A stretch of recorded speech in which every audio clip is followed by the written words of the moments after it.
In the name of Allah, who is most gracious and most merciful. Dear students, Assalamu alaikum wa rahmatullahi wa barakatuh.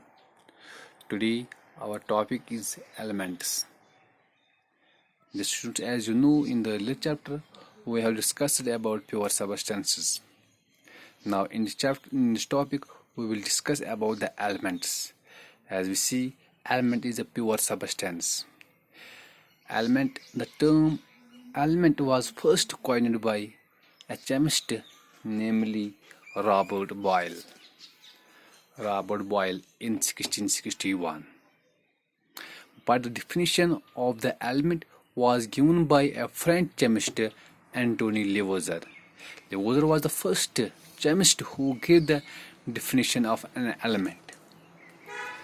An element is defined as the pure substance or the simplest form or the basic form of pure substance which can neither be broken nor built up from simpler substances by any physical or chemical method. Element हम उस substance कह रहे हैं जिसको हम break कर सकते हैं या बुल्ड कर सकते हैं किनसे, सिंपलर सबस्टेंस से, चाहे कोई फिजिकल मेथड हो या केमिकल मेथड हो. That means it is the simplest substance. Element is the simplest substance. For example, I am taking the example of iron. If we take the example of iron, अगर हम iron की example लेंगे, iron जो element अगर ये iron ऐसे break करोन into smaller and smaller pieces, यीत लकड़ small piece बनावत यीत possible छु. So smallest piece मिल गुबुर सो क्या बाइस आयरन. इस पर बाकी एलिमेंट की गोल्ड चो, आयरन चो, कॉपर चो, ऑक्सीजन ची, यम सारी हस छु गोबर क्या एलिमेंट्स. तिक्याज यम हस यम एलिमेंट ची यम हेकोक नस ब्रेक करित या बुल्ड करित फ्रॉम सिंपलर सबस्टेंसो निश क्या. अत बजाय अगर यम वन वाटर, इस वाटर छु, वाटर हस कंपाउंड.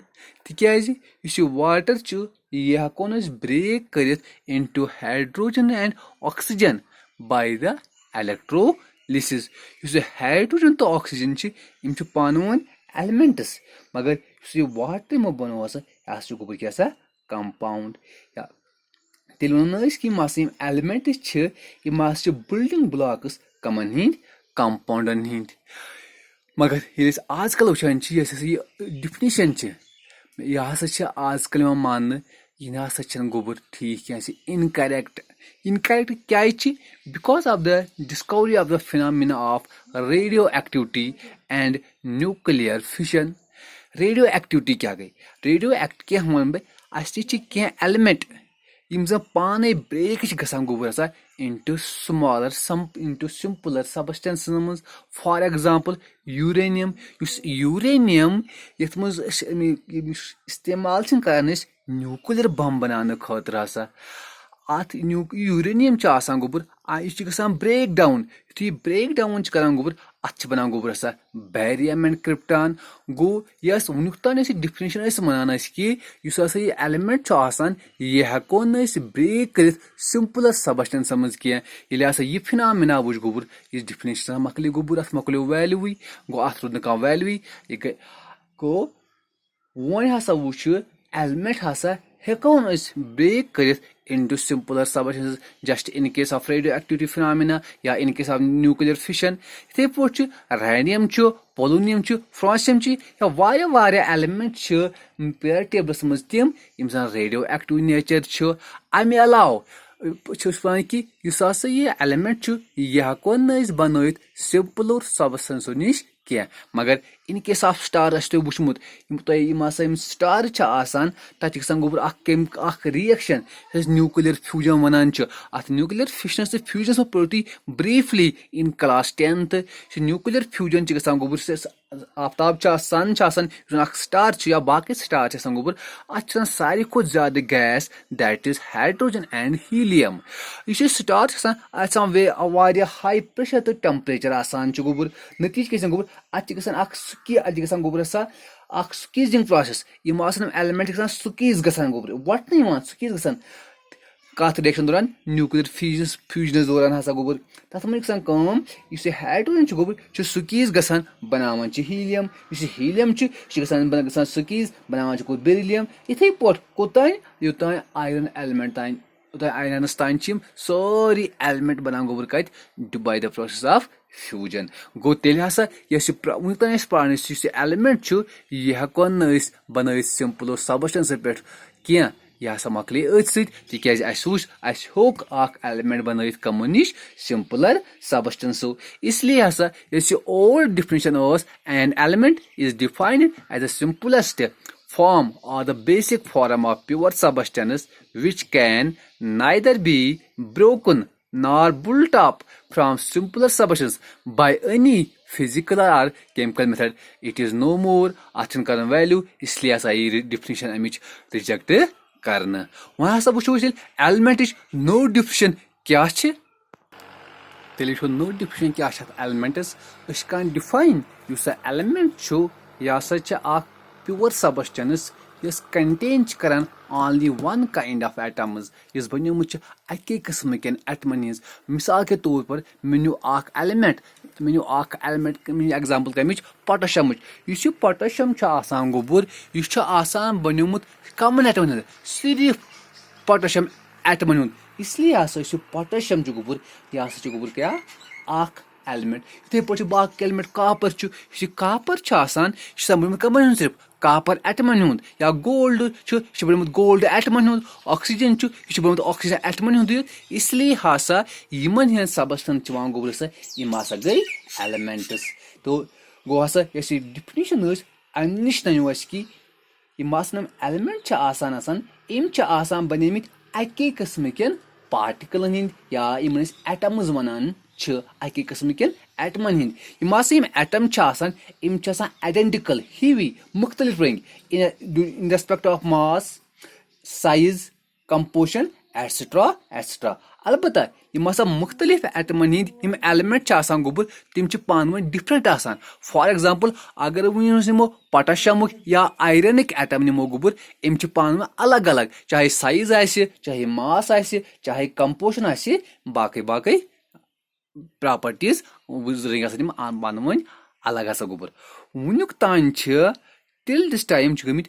114 एलिमेंट डिस्कवर कुछ एलिमेंट गमित डिस्कवर 114 एलिमेंट वुनुक तान डिस्कवर गमित यमो मज हसा 90 यम हसा गोबर नेचुरल यम बाकी कसरे 28 गोबर हसा यम हसा आर्टिफिशियल या मैन मेड तो ये वनान वन कि 92 हसा नेचुरल तो 26 हसा आर्टिफिशियल यह कर मैटर क्या हूर बन गोबर हसा गो वुनुक तान लबन सैनिस अर्थ पे 114 एलिमेंट यमो 114 एलिमेंट मज 90 एलिमेंट तम नेचुरली ऑकरिंग 28 तम हसा गोबर आर्टिफिशियल लेबोरेटरी मज कर साइंटिस्टो सिंथेसाइज हसा अम अलाव एलिमेंट गसान एग्जिस्ट त्रोनी स्टेटन मज चाहे स्टेट चाहे सॉलिड